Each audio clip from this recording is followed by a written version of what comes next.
Alocasias can absolutely grow more than a few leaves. You just need to have the right growing environment. And since I don't know your growing conditions, I'm going to share mine with you. First, humidity. Alocasias are tropical plants. They like humidity. I live in New Orleans. Our humidity rarely goes below 50%, and if it does, I usually supplement with a humidifier. And while you don't need high humidity, it definitely helps. When it comes to light, all alocasias are not created equal.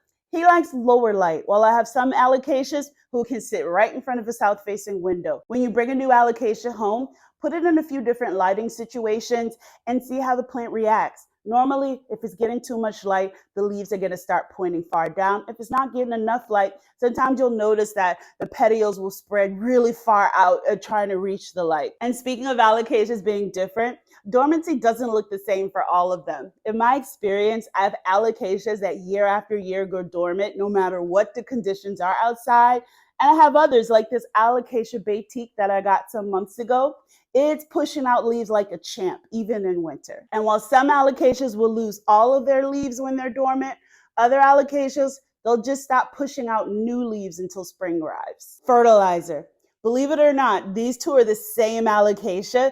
This is the mother and that is the pup. The difference is he stays in the bathroom and I only water him under the sink, while I give him, since he's in this room, fertilizer at every watering. Look at the difference. Soil. I now grow all of my alocasias in a mineral substrate, but when I was growing in soil, I noticed a couple things. A, the type of soil really didn't matter that much as long as the soil wasn't staying too moist for too long. Alocasias are also heavy feeders, so I usually added a slow release fertilizer in the soil, and about every 6 months or so I replenish it. I also always erred on the safe side and let my soil completely dry out before I watered it again. And that's not usually the advice that you get, but it's what I do. Oh, and pests, no matter what anyone tells you, if you have a larger collection, there is not one pesticide, either inorganic or organic, that's going to get rid of them all in one fell swoop. Because even if a few spider mites are left, they're going to start your population all over again.